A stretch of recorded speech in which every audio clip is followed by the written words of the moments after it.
Thanks for joining me tonight for 12 News. I'm Leah Durain. One bullet casing even landing just behind me, and those shots continued here into the parking lot. I'm going to give you kind of an idea just how many bullets we're talking about. These orange paint circles were put down by the Orange Police Department to mark evidence, several of them due to bullet casings. I had to wade through this lake just to get to the front door. This is actually one of the parking curbs that I'm standing on right now, and the water is slowly but surely receding. But if you'll check out the door to this secondary building over here, you'll notice that dark spot towards the bottom. That's actually the water line. Here at the Wilson building, you'll notice where crews piled up some sandbags to try to keep that water out. Businesses that have been open in the College Street area for years say the new additions are bringing both positive change and some challenges. Protecting yourself against road rage happens before you get in the car. Plan ahead. Having extra time to get to your destination will lessen your chance of reaching a boiling point with your emotions.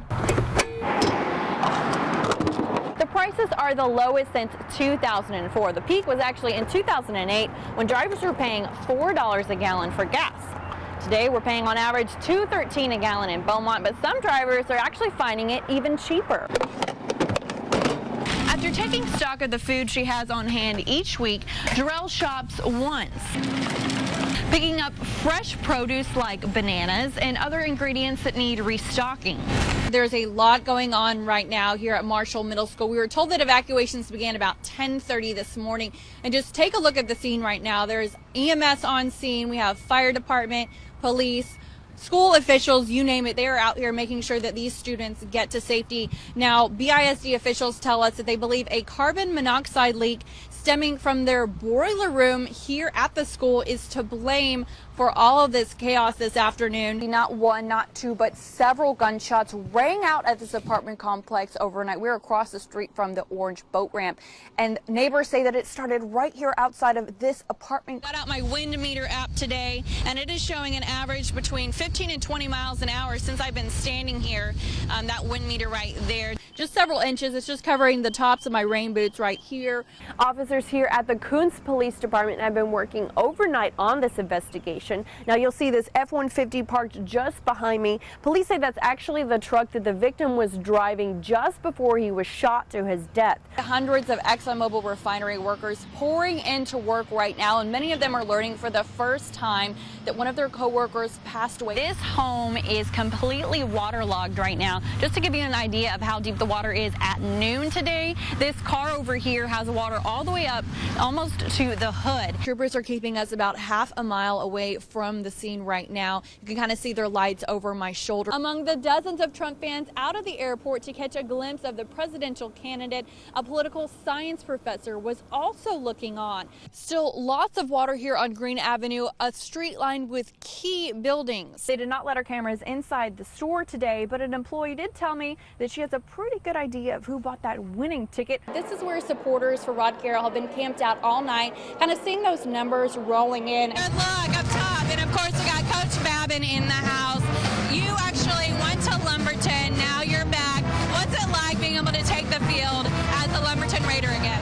This is great for kids too, because they can just take these to the park while you watch fireworks. This might make my Pinterest fail real. It looked a lot easier online than it actually was. They always do. Right. Gravity kind of works against you in this project. It's only fair considering that you got us with whipped cream earlier, right? Yeah. So, hey. There you go. There. Yeah.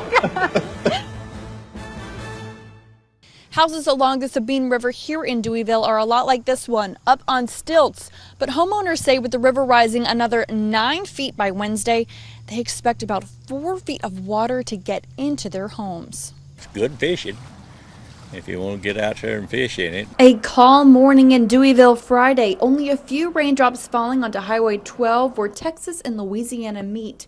But homeowners all across town are racing against the clock, trying to prepare for a wall of water heading straight for their doorsteps. We ain't seen nothing yet. They better heed the warnings. This is going to be bad. Bobby Cloud says he plans to ride out the flood with his dogs. He's building a wall of sandbags around his home off 4191.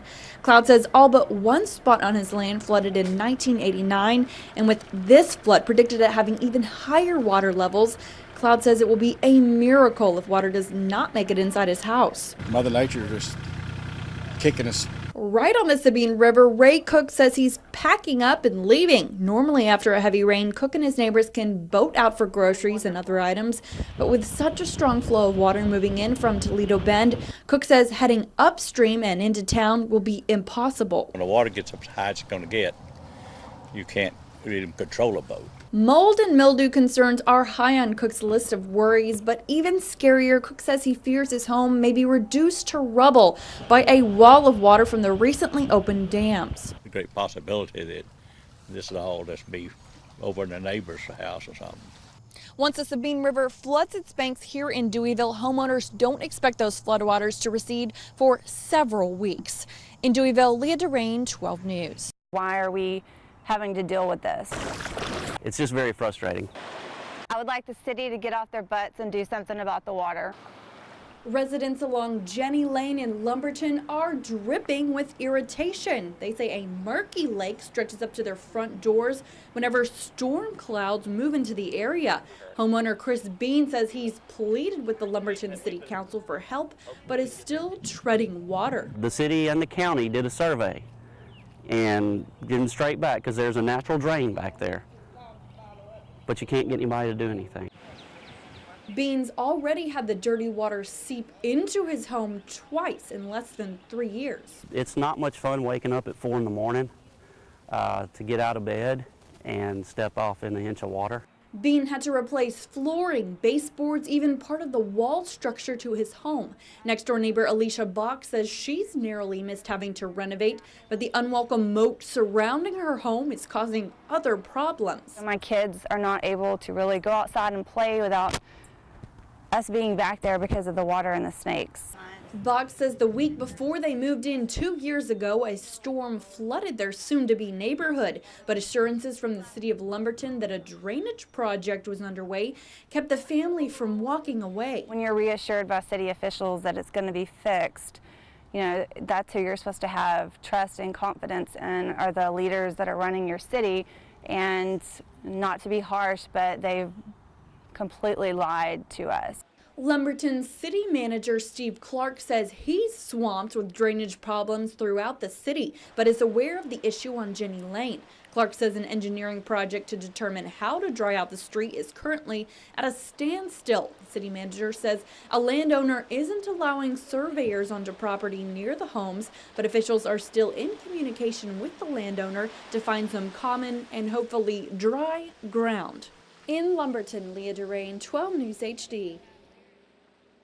Still lots of water here on Green Avenue, a street lined with key buildings. The good news is we can see that the water is starting to drain. Take a look at this water line. It gives you kind of an idea of just how far the water has gone down in the last 24 hours. Angela Fittyfrock is attending Lamar State College Orange to get her teaching degree in special education. She says water this high is not something she expected to see inside her classroom. We're still not sure if we're going to be able to go back on Monday. The campus is nestled in downtown Orange, but took on high water after the Sabine River flooded its banks, water rushing into town. Here at the Wilson Building, you'll notice where crews piled up some sandbags to try to keep that water out, but administrators say that at least 3 inches of water did get inside. I actually saw one of the Wilson Building pictures.